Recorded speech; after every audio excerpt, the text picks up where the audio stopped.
Hello and welcome to the debate. I'm your host Maqbool with you at PTV World. In today's show, we're going to be taking a look at two important stories. The first is in reference to Pakistan's economic situation and also negotiations that are underway with the IMF. And reports have claimed that there is a discussion going on with regards to the kind of targets that Pakistan has been asked to achieve by the IMF, particularly in terms of taxes. And there have been requests that have been put forward from the country as well, which have been denied, including property tax and other measures that the government had asked to take. And this is, of course, very, very important given the fact that we are moving forward for the staff level agreement, and it's something that we want to proceed with and, of course, engage with the IMF on this front. But whether or not that is actually going to happen and what sort of possibilities and avenues exist for Pakistan to explore this even further and to understand what is going on with the IMF and then, of course, take it forward in a way that is positive for the country, it remains to be seen. So we're going to be taking a look at what that means. Good news and report that is coming out is also with regards to the climate change issues that Pakistan has been facing for quite some time now, and of course the climate financing aspect that has been demanded by Pakistan, at which of course there is discussion also, and then of course under the Relief and Sustainability Fund that is going to be also something that the IMF will be looking into. So we're going to be of course taking a look at what that means for Pakistan's climate initiatives and how that impacts the climate justice and financing that we've spoken about, particularly after the floods in 2022. That is going to be our focus in the first segment of the show today. Our next one is going to take a look at the situation in the region, particularly in Afghanistan, where we've seen that Ambassador Sadiq has gone and visited Kabul and has engaged with the Afghan authorities over there. And positive results seem to be coming out of this particular meeting, which has also decided that a JCC is going to be held before the 15th of April to discuss different matters, particularly in terms of improving trade and economic relations, but also more importantly in terms of the law and order situation and the safe havens that are being provided to TTP. And this is something that reportedly there has been a shift with the Afghan Taliban stance, and it seems that it's towards the positive side. So we're going to be taking a look deeply into what that means, what this engagement is going to entail for now and the future as well, and the kind of potential possibilities that exist in terms of collaboration on this front. That is going to be our focus in the second segment of the show today. For this and more, as always, in the studios, I've been joined by senior analysts Farrukh, Pitafi and Faisal. We've also been joined online by our guest, Dr. Khaqan Najeeb, who's an economist. Thank you very much for joining us, Dr. Khaqan. Always a pleasure having you on the show. And I'll start with you with reference to what we've seen coming out in terms of the reports as per the discussions with the IMF. And I want your take in terms of the situation that we are in right now, in terms of the efforts that the government has made to bring us to this level, the finance ministry to take us forward in the right direction. There have been so much that, of course, was put into effort in terms of engaging with the IMF and finally cracking that deal previously. And then, of course, now with these discussions going on, I want your take on how much, as per the IMF's conditions, has the government really made an effort on and achieved so far. And then, of course, combine that with the kind of reports that we're seeing coming in as per the disagreements, particularly regarding tax.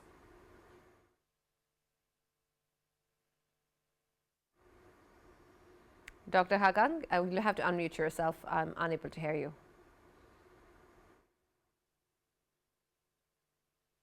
So, Sana, good to see you and the others in the room. Pitafi Saab, hello to you as well.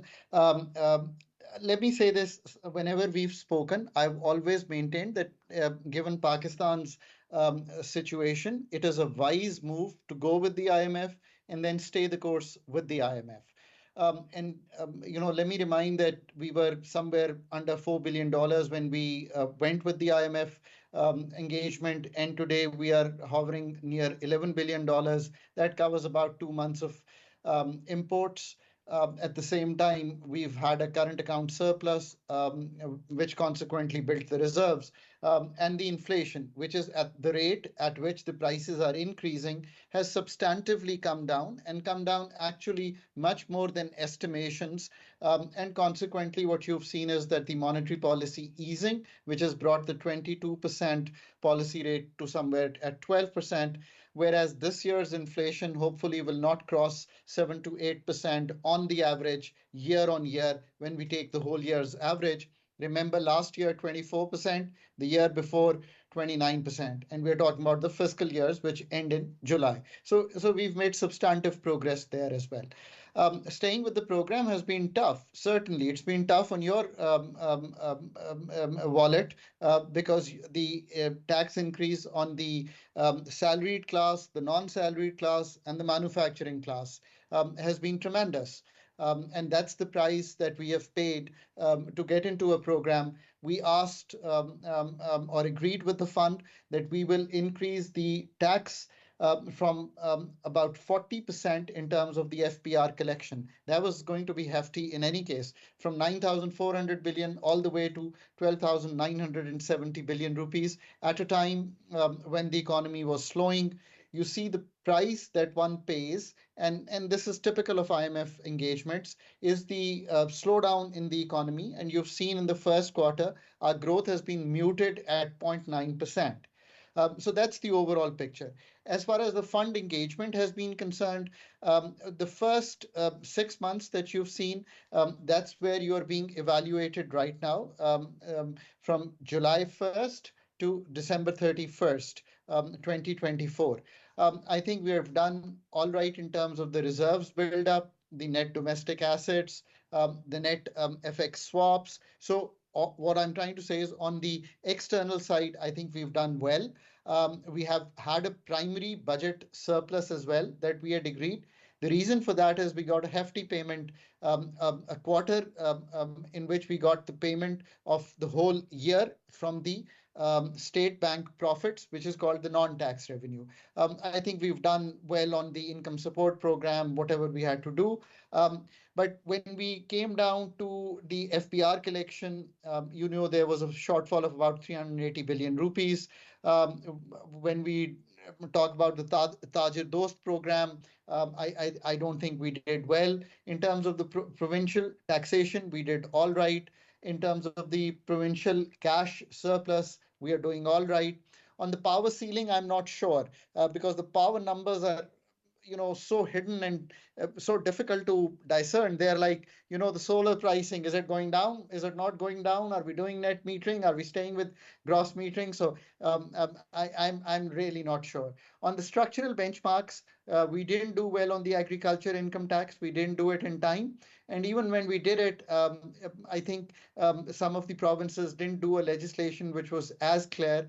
So we had to do it from the 1st of January 2025. We have to legislate before and then go ahead and put the agriculture income tax. I think that's been delayed till July. We did a national fiscal pact. We had to amend the sovereign wealth fund. I don't think we did that very well. I think that's still under consideration.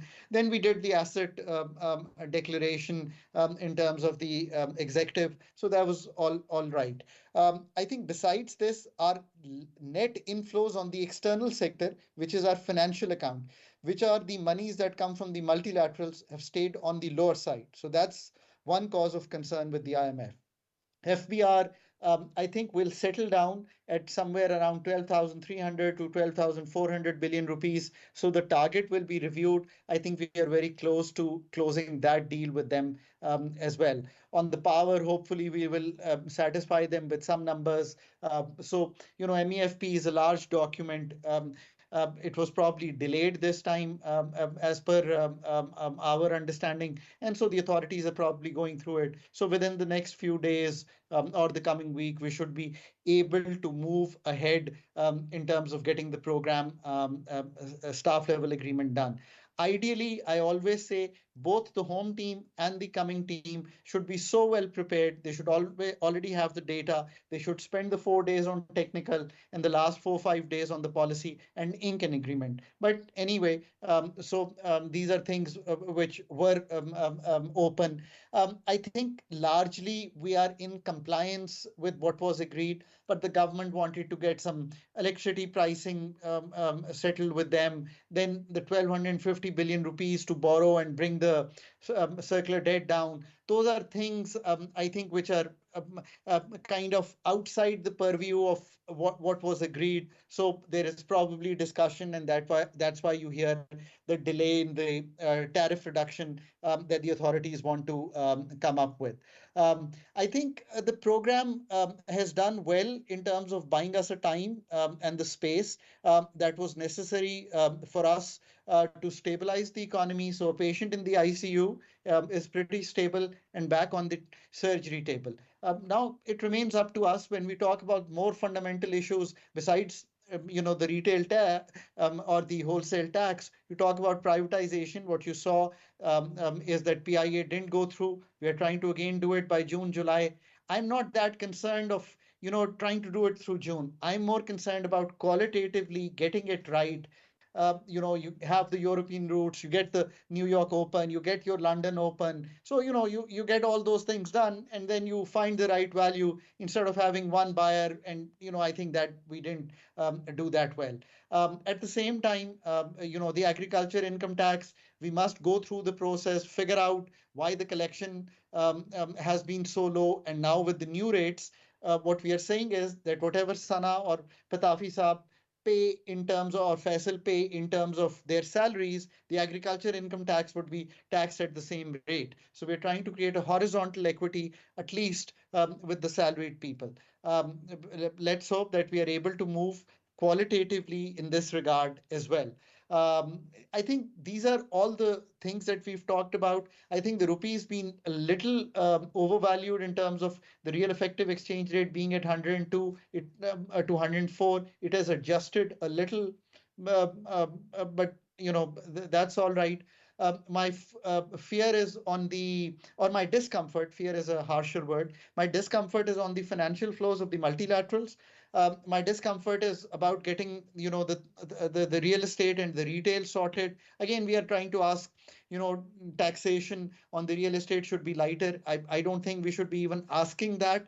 We should be taxing the real estate properly so that savings come out of real estate into manufacturing or corporate financing or corporate farming. So that should be, the thought process.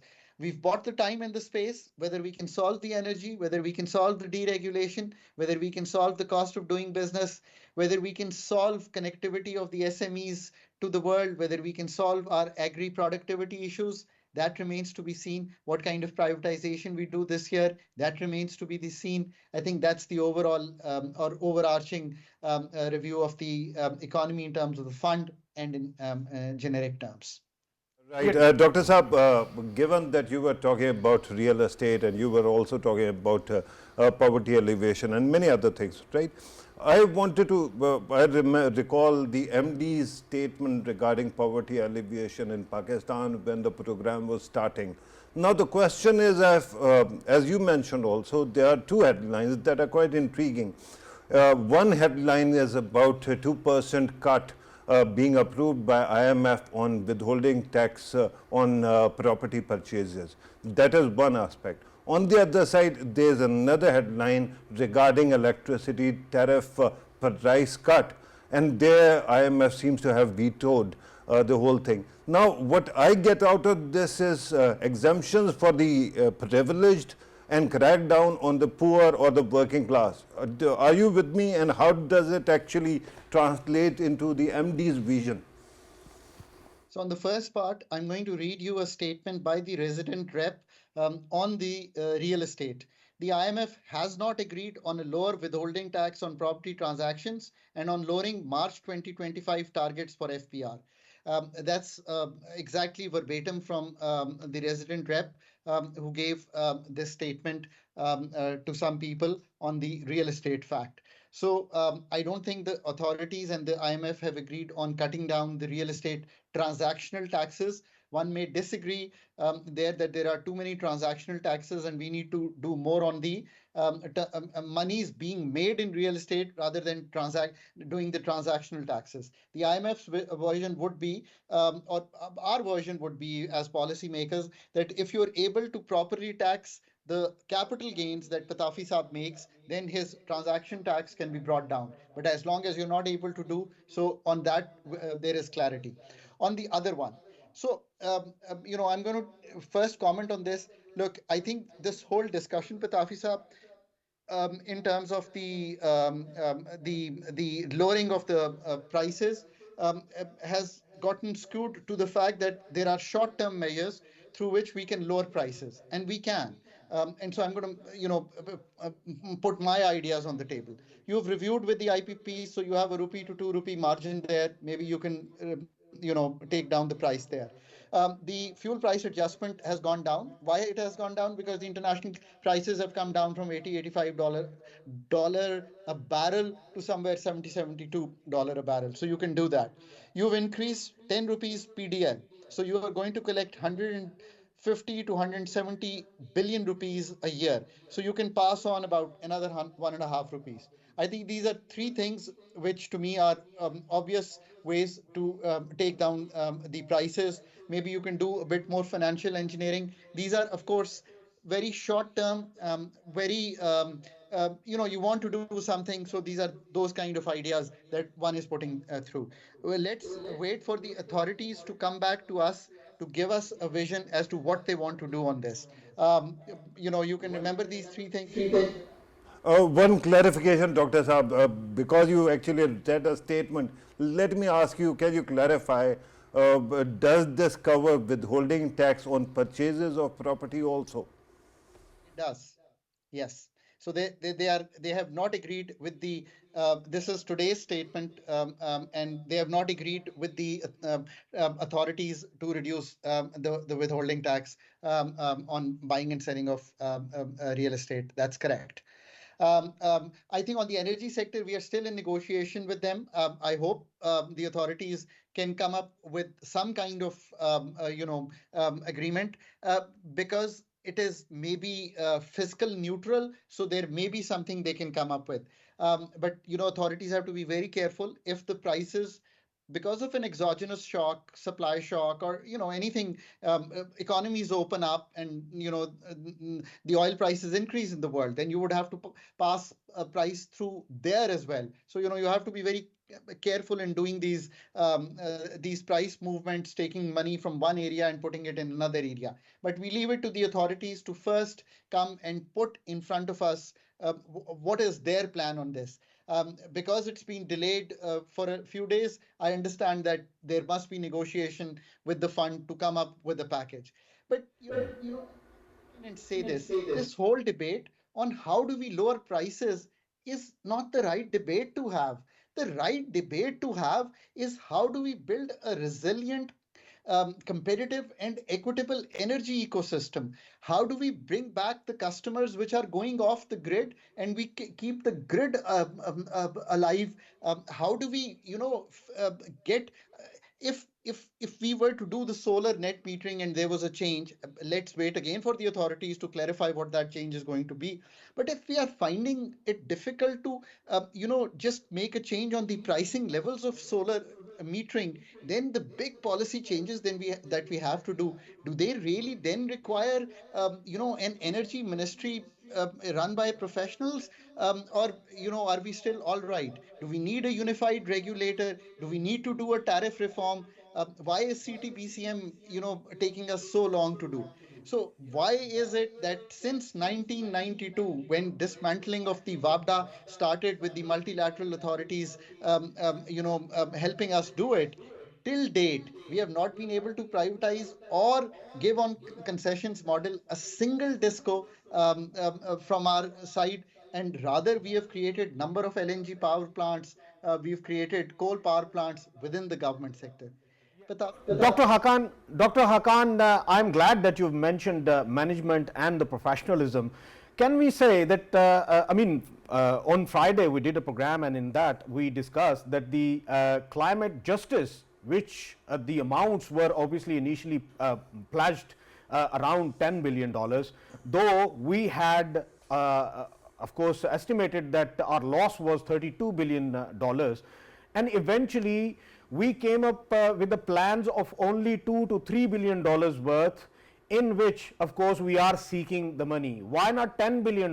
That money is there which can be spent in Pakistan and which can be part of our economy, and it can be a booster to obviously our economy. Can we say that management is playing, lack of management is playing a role out there, and lack of professionalism is there? And if we talk about the administrative setup we have in terms of planning how to attract billions of dollars on different plans that we should be having, which we are not coming up with, where do we place ourselves in this whole scenario? And Dr. Saab, your follow-up regarding what you were saying about the wrong conversation, right conversation. There's one problem that you have to appreciate, and that is because of the inflation that went on for quite some time. Remember our discussions, yours and ours, actually started back in 2017-18. And since then, what we have seen a cascading effect on the purchasing power of the middle class, which their savings are short. Now, most of people I know are under debt. Do you think that the people can actually wait for another long-term measure for any kind of breathing space that could have been given to them? And your follow up, Dr. Khaqan. I want your take also on the resilience and sustainability facility through which we are hearing that there may be some sort of climate financing done. And I want your take on what does that mean in terms of how the money will actually flow out, and what sort of climate initiatives are we really looking at, given the fact that Pakistan is a country that is prone to these disasters. How much of that will we be able to cater for, and whether or not real data calculations have been made when we even put that stance forward towards the IMF? So let's start with Faisal's very, very important point, right? We went to Geneva. There were pledges in the ballpark figure of $8 to $10 billion. You had the multilaterals, you had the countries, you had the UN. Everyone was there. It was hosted by UN, if I remember correctly. And then what were you supposed to do? You were supposed to put up projects worth $5 to $10 billion, which could then be vetted by those agencies, and the funding had to flow through the planning commission mechanism, where you create a PC1 and you go through the projects. I'm glad, Faisal, that you've really brought this up, because the authorities themselves say that we've only been able to put down $2 billion of projects. So you missed out on the cheaper funding flows that were available to you, long-term loans, because you could not put up the kind of projects that were bankable, that were saleable, and that had the kind of financial, HR, and impact analysis that you should have done to put that up. So you weren't able to use that money. Now, think about it. You were to go again and ask for money, to help you on climate. The people would say that we did this last time, and it was your ability. On the Planning Commission, with due respect to Planning Commission, it's been a sister organizations. When I worked at the Finance Ministry, you really, really, really need to rethink the projects. You have a long gestation of projects that you have, 16, 17 years, and then billions of rupees. Your size is not going to be more than 600 billion. You have a throw forward, which is, maybe 12, 15 times. Bringing capacity in a planning commission, building it up into a thinking commission, building it up into a really a commission which can do the work besides this project work of thinking through the economy, planning for the economy, planning sectorally for the economy. I really think there is serious work that can be done in that regard. So completely agreed. On the inflation side, it's actually true that people in the last 3 years, when inflation went up by 78% cumulatively, have lost their buying power, right? So when the government says that we brought down inflation, the rate at which prices are increasing, they are saying the right thing. But when people say that we've lost our buying power, and even when we go to the market today, things are getting expensive. Things are getting expensive by 6%, not by 24%. That's the answer. So both actually are right in feeling what they feel. The government in its efforts and the people in their efforts. So now what will it take? Now it will take macroeconomic stability for the next 3 years, keeping inflation at the rate of 5 to 7%. That's an acceptable level of inflation to keep the growth also kicking, and then ensure that Pitafi Saab's salary is increased by Pakistan television to the tune of 10 to 12% for the next 3 years.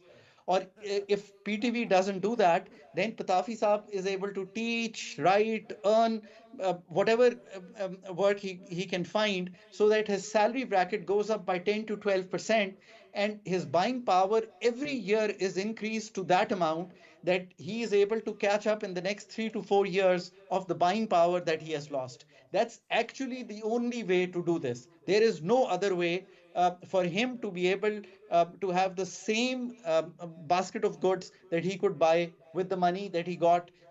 Let's say PTV was the sole employer of his work that he had. So that's actually, both the things are extremely important. For that, the economy would have to kickstart its growth framework also.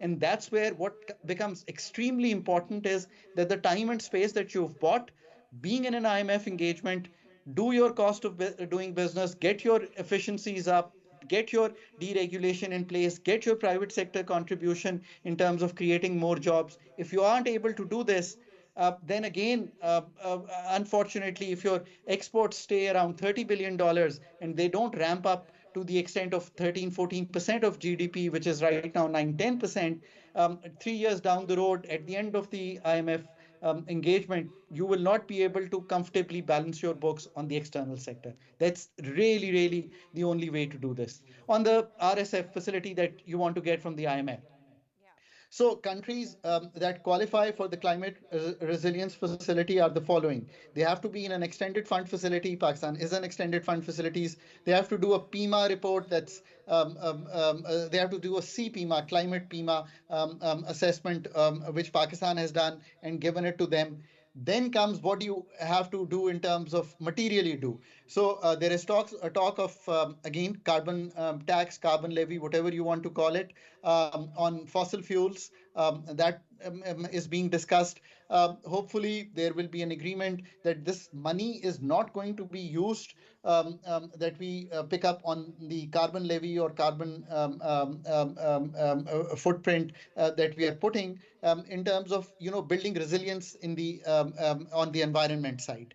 What also helps you here is there is something called CABM. What that does is that if you were to have a heavier carbon print and you don't put these kind of duties, then Europe from 2026 is going to charge you extra for on the textiles, for example, you export. So you have to go all through all this work. I think it's $1 billion that we may be able to pick up in terms of the climate facility by doing a number of things.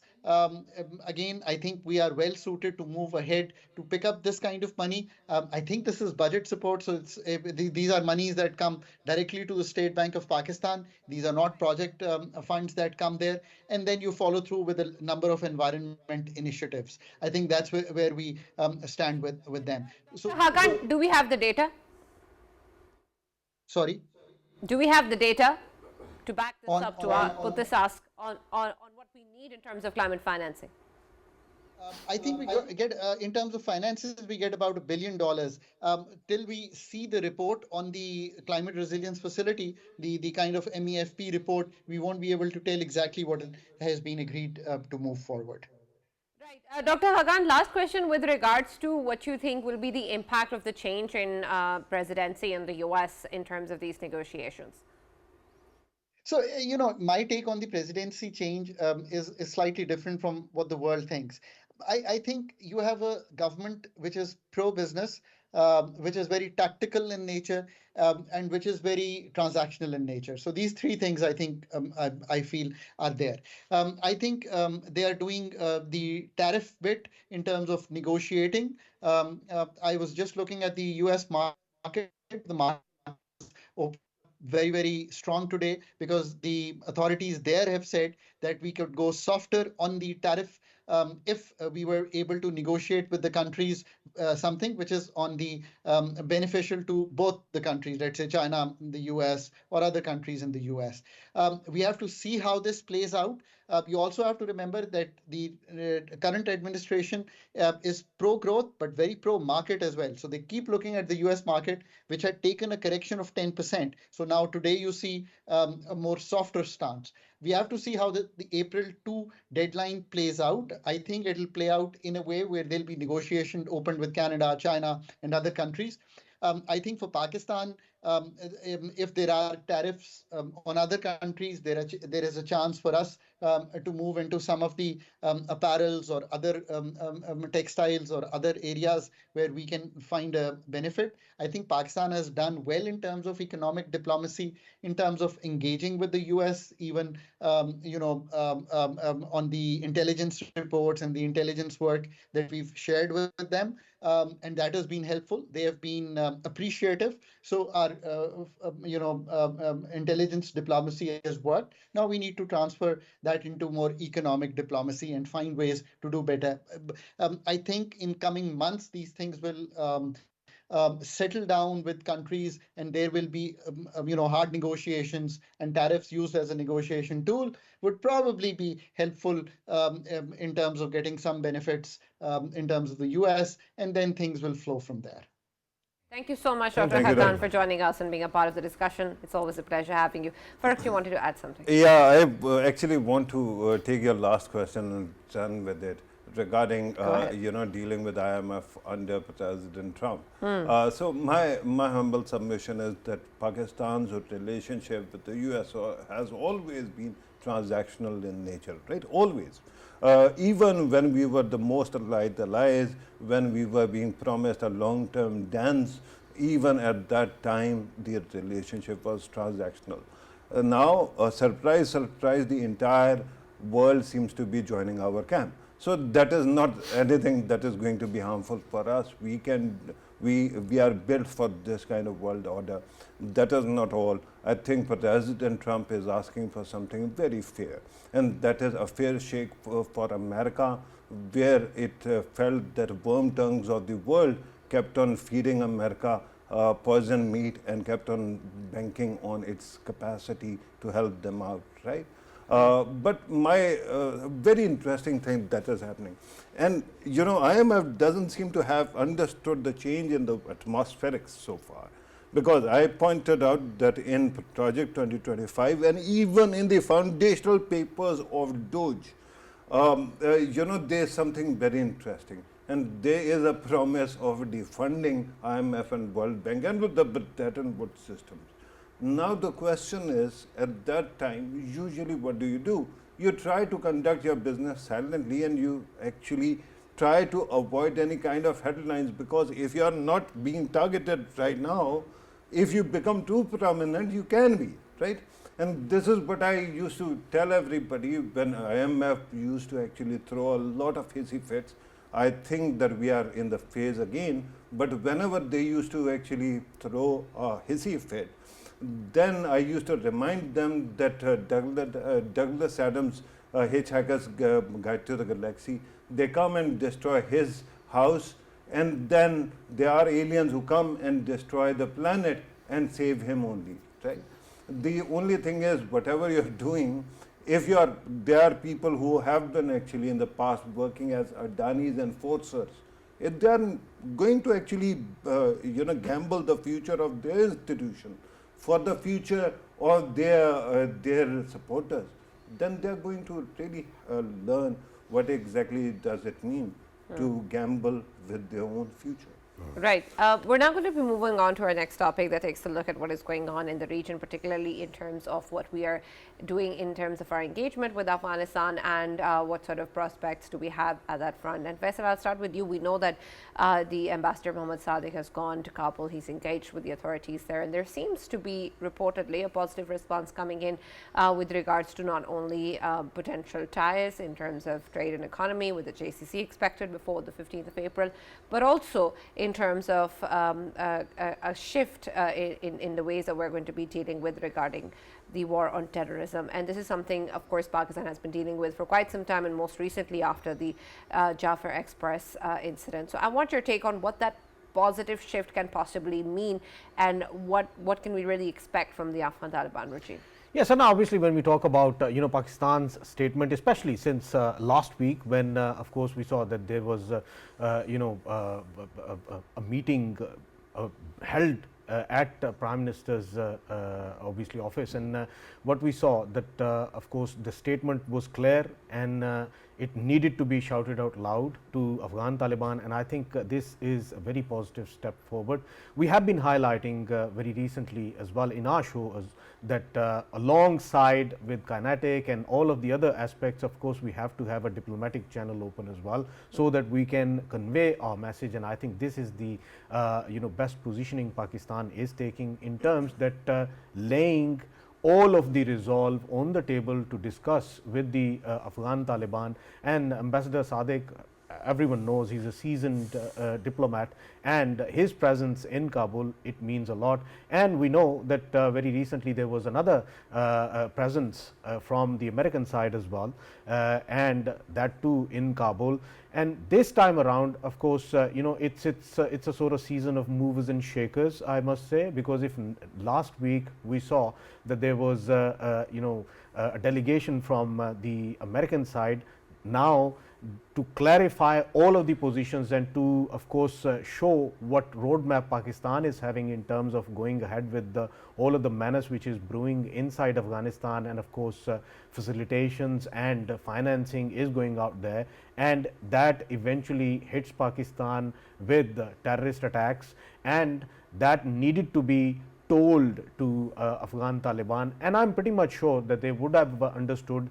We also mentioned in previous shows that of course Pakistan has a huge bargain chip in terms of the trade which Pakistan is always having with Afghanistan, because Afghanistan is landlocked country and it relies on because the influx of the population of Afghanistan is more towards the bordering areas of Pakistan. So in that context, of course, the natural transit which actually takes place between both of the countries, it actually happens from of course Pakistan, and Pakistan is considered as a lifeline for Afghanistan, and I think it was needed to be told to Afghanistan that of course we have other channels as well through which we can squeeze them a bit, and whenever it is required to of course counter the menace or counter the terrorism which is of course erupting from within the borders of Afghanistan, then of course it needs to be